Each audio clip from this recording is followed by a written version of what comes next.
The 7 Years' War in Europe and the French and Indian War in North America saw Great Britain battle against France and its First Nation allies in a struggle for dominance over colonial territories in the New World. By the war's conclusion in 1763, Britain emerged victorious and significantly expanded its territorial holdings in North America. The Treaty of Paris that year redrew the map of the continent. Britain gained control of Canada from the French and Florida from the Spanish. In exchange for Florida, Spain annexed all of the former New France colony west of the Mississippi River, with British North America extending to the other side of the river. The Treaty of Paris more or less doubled the size of British North America. For the Anglo-American settlers, the Treaty of Paris got rid of the constant worry about the French showing up unannounced on their doorstep. Issued in October by King George III of Great Britain, the Royal Proclamation of 1763 aimed to regulate Britain's westward expansion and prevent further conflicts with the First Nations and French settlers that lived in the new American frontier. It declared that American colonists were prohibited from settling beyond the Appalachian Mountains, reserving the land west of these mountains for the First Nations. While this proclamation intended to create stability and reduce hostilities, it also frustrated American settlers who viewed it as a restriction on their opportunities for land and expansion. Settlement issues were not the only issue that Britain dealt with. The cost of maintaining professional armies far from Europe to fight the French overseas proved expensive for Britain, which found itself mired in a staggering war debt as a result, a sum of nearly £122 million, an astounding toll for the time. Pontiac's War, an indigenous rebellion in Ohio that erupted in 1763, had also begun to add to the bill as Britain now had to maintain defenses in the region. To help cover these expenses, the British Parliament passed a series of acts aimed at generating revenue from the American colonies. One of the earliest of these acts was the Sugar Act of 1764. It imposed duties on sugar and molasses imported into the colonies, impacting merchants and distillers, particularly in New England. Around the same time, the Currency Act of 1764 was enacted, which restricted the issuance of paper money by the colonies. British money was scarce in the colonies, and many Americans made purchases with indigenous artifacts and trinkets, foreign currency, or their own paper money. This had economic repercussions, making it harder for colonists to pay their debts and taxes. The people of Massachusetts were quick to respond to these acts. Colonists began organizing boycotts of imported English goods, hoping to apply economic pressure on British authorities. In 1765, the British Parliament passed the Quartering Act, which required colonists to provide housing and supplies to British troops stationed in America. This act was deeply unpopular among the colonists as it infringed on their privacy and autonomy. The Stamp Act of 1765 was, perhaps, the straw that broke the camel's back. It imposed a direct tax on various printed materials, including legal documents, newspapers, and playing cards. This tax was enforced through the use of stamped paper, which had to be purchased from British authorities. The Stamp Act ignited widespread protests and outrage throughout the American colonies. In Massachusetts, a group known as the Sons of Liberty emerged, led by prominent figures like Samuel Adams. They organized rallies, boycotts, and even acts of violence against those who enforced the Stamp Act, sometimes destroying the stamps wherever they encountered them outright. Colonists argued that they were being taxed without their consent, since they had no representation in the British Parliament. This issue became a focal point of colonial grievance against British rule. While some in Britain believed that the colonies should bear a share of the empire's financial burden, many colonists believed that their rights as British subjects were being violated. The Stamp Act was eventually repealed in 1766. Simultaneously, however, Parliament issued the Declaratory Act, which reasserted its right of direct taxation anywhere within the empire, in all cases whatsoever. This was a precursor to more significant conflicts to come. The introduction of the Townshend Acts in 1767 did not do much to quell the tensions, as it continued to place new taxes on imports of glass, lead, paper, and tea to America from Great Britain. The revenue from these duties would be used to pay for the colonial governors and judges.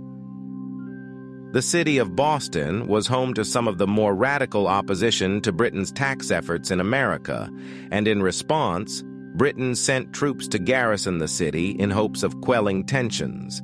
However, this does the opposite. On March 5, 1770, a crowd of colonists taunted and harassed British troops stationed in the city. After being pelted with snowballs, sticks, and then rocks, the British troops grew nervous. Shots were fired, and 5 colonists were killed. The Boston Massacre further stoked anti-British sentiments in the American colonies.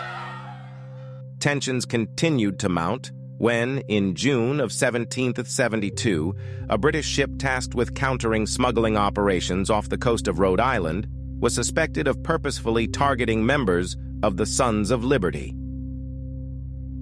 On the 9th, the HMS Gaspee was baited by a small ship, and the Gaspee's Overzealous captain had accidentally run the ship aground. As news of this grounding spread like wildfire, the folks over in Providence could not resist the opportunity. A group of 55 determined individuals decided to pay the Gaspee a visit. The very next evening, they surrounded the Gaspee, stormed aboard, and in the process, wounded the British captain while capturing his entire crew. These sailors were brought ashore and left stranded, forced to watch as their beloved Gaspee was looted and then set ablaze. Across the pond in Britain, they were facing a financial crisis following the closure of initially 2 London banks, followed by another 10. This brought great strain on the British East India Company, one of Britain's main sources of revenue. To try to keep the EIC afloat, Parliament passed the Tea Act of 1773. The British government granted the British East India Company a monopoly on tea sales in the American colonies. The colonists saw this as another way for Britain to assert control and protested against it. Colonists in Philadelphia and New York turned the tea ships back to Britain. In Charleston, the cargo was left to rot on the docks. In Boston, the royal governor was stubborn and held the ships in port, where the colonists would not allow them to unload.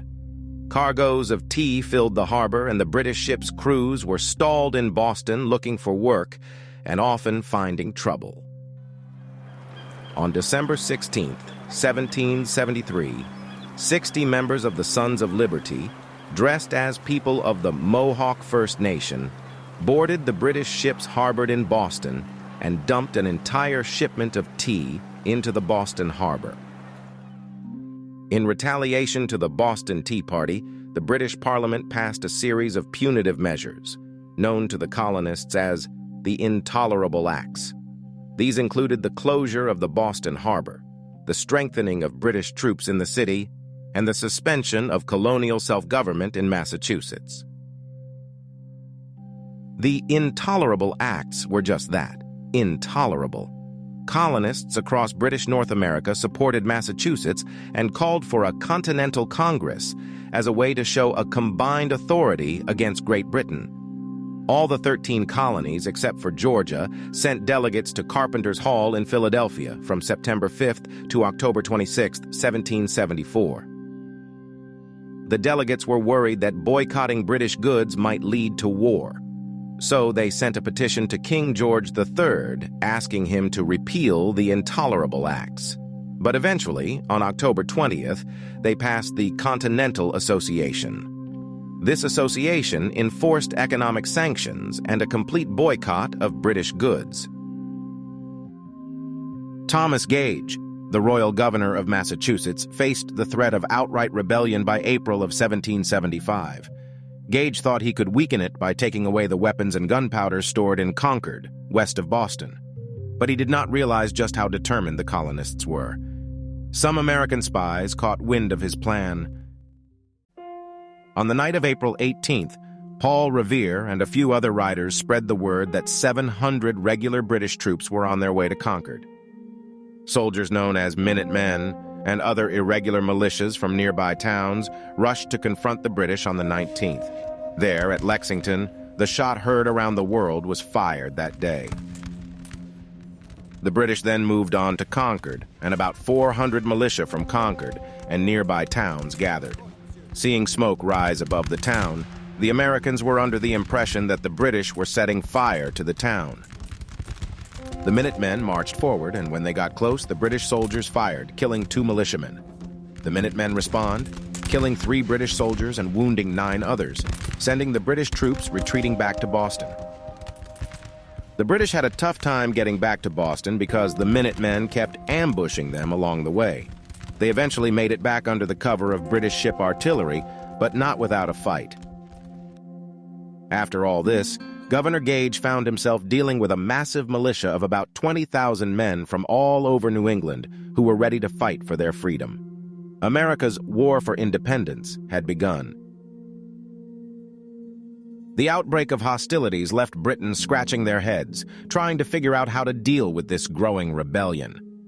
Generals Sir William Howe, Sir Henry Clinton, John Burgoyne, and Charles Cornwallis were tasked with dealing with the Americans. Back in Philadelphia, the Continental Congress, acting on behalf of the 13 colonies, appointed George Washington, a veteran of the French and Indian War, as their commander-in-chief.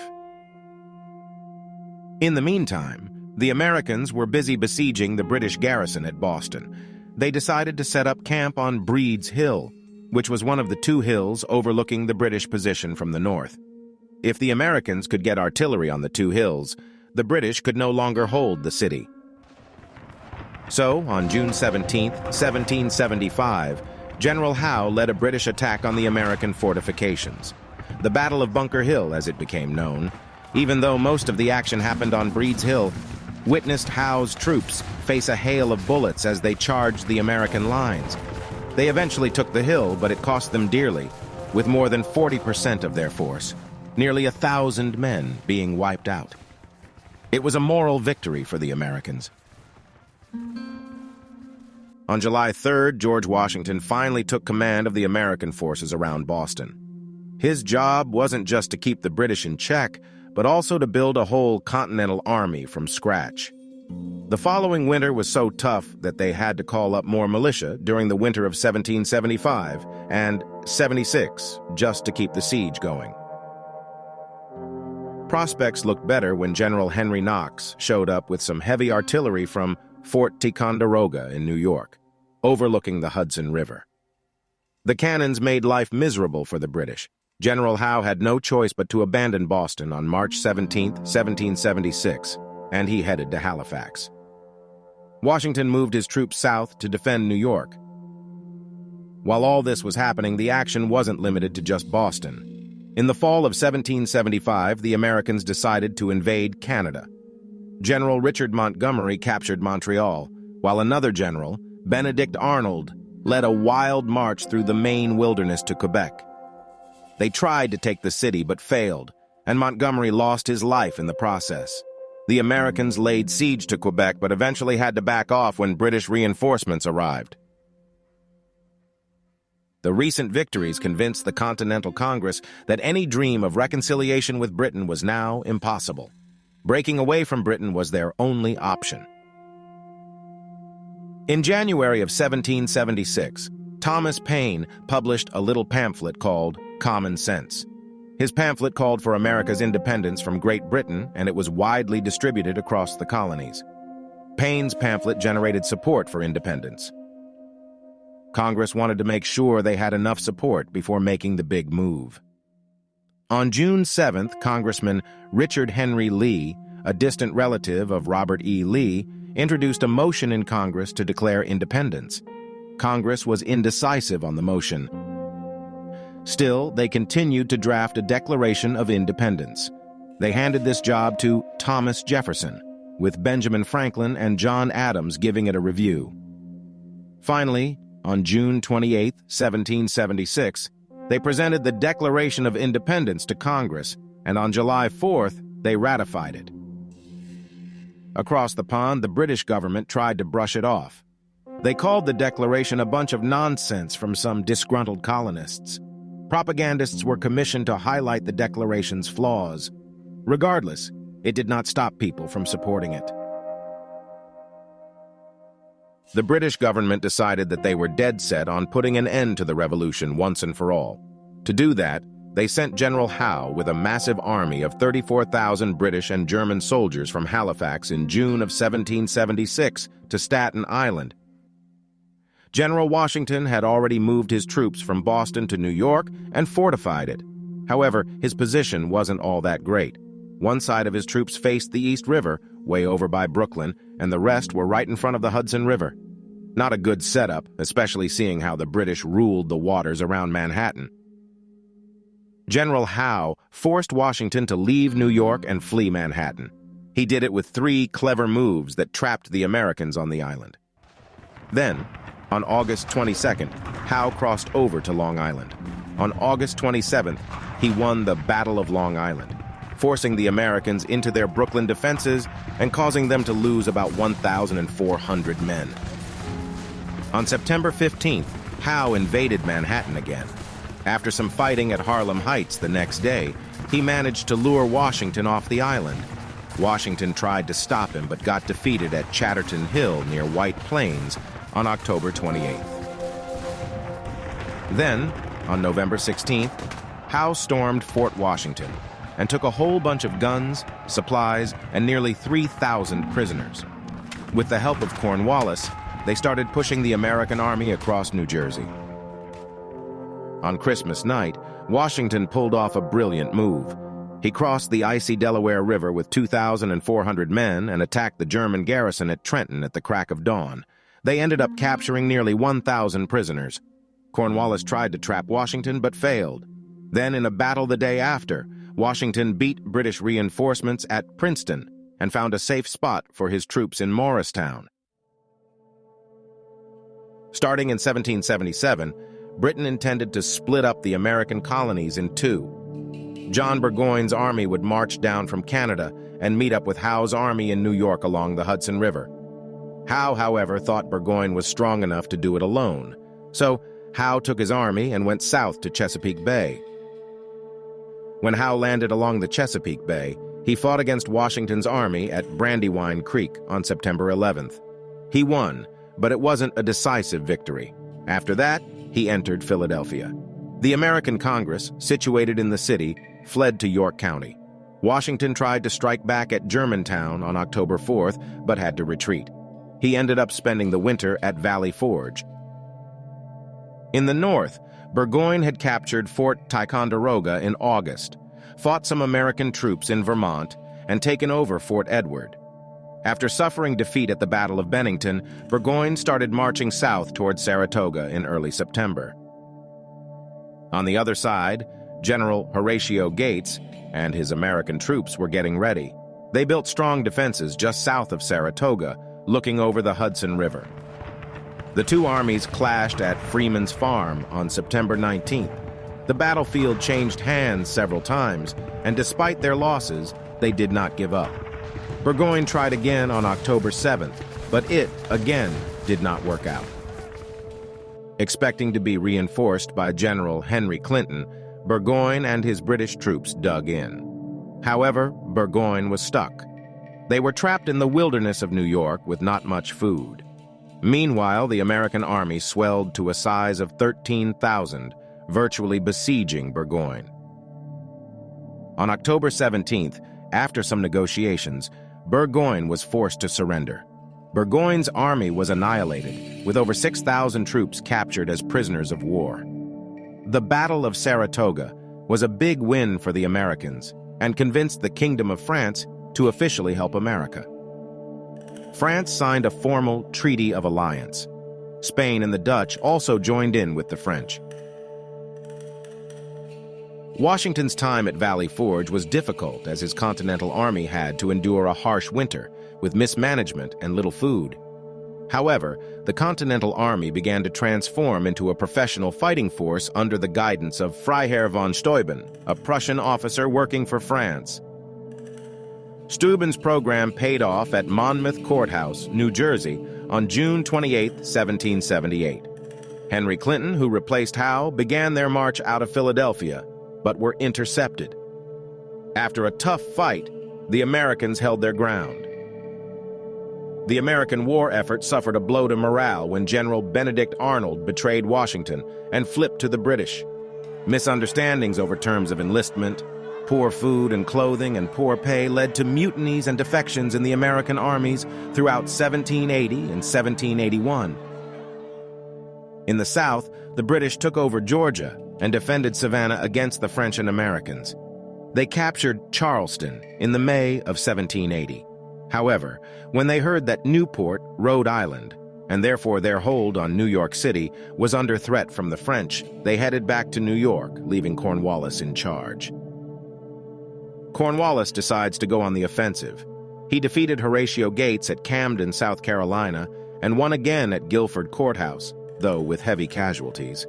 By May, Cornwallis was in Virginia, already building a base in Yorktown. George Washington faced a pivotal choice: attack the British in New York City or focus on Yorktown, Virginia, where Cornwallis was stationed. Washington and his French ally, Rochambeau, chose the southern route, counting on French naval support. By the autumn of 1781, Cornwallis fully occupied Yorktown and was waiting for supplies and reinforcements. Washington's Continental Army saw an opportunity when the French fleet intercepted the British Navy in Chesapeake Bay on September 5th, forcing the British to abandon Cornwallis. By September 28th, the American and French forces began to besiege Yorktown, digging trenches to get closer to the British. By October 9th, they had advanced within musket range of the British. A relentless artillery barrage that night shattered the British's remaining resolve and pierced through their defenses. Still, the Americans dug themselves closer and closer.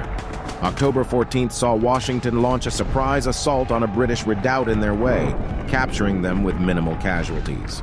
Simultaneously, the French captured another redoubt.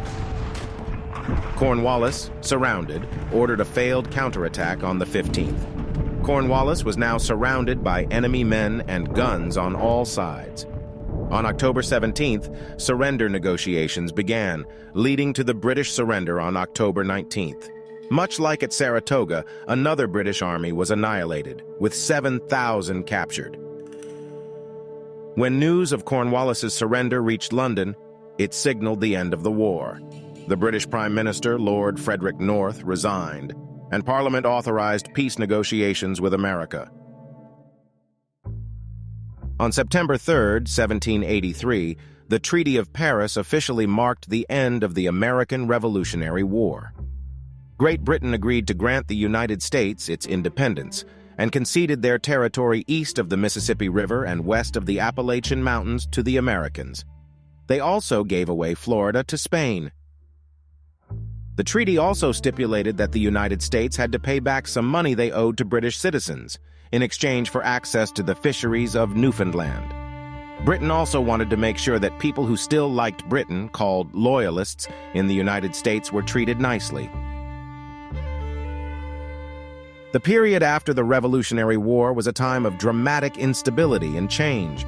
The end of monarchy, new governments, religious fragmentation, economic flux, and massive population shifts all led to heightened uncertainty and insecurity.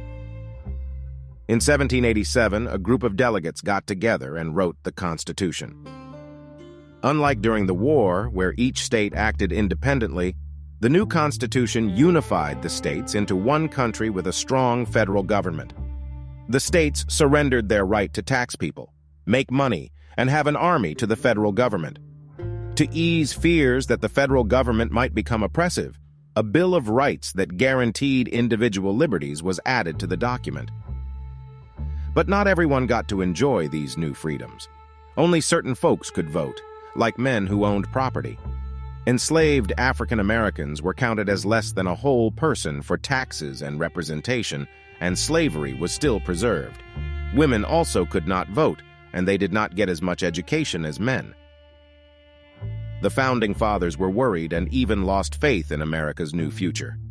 John Adams feared that greed, disobedient children and apprentices, and turbulent schools and colleges would weaken the republic.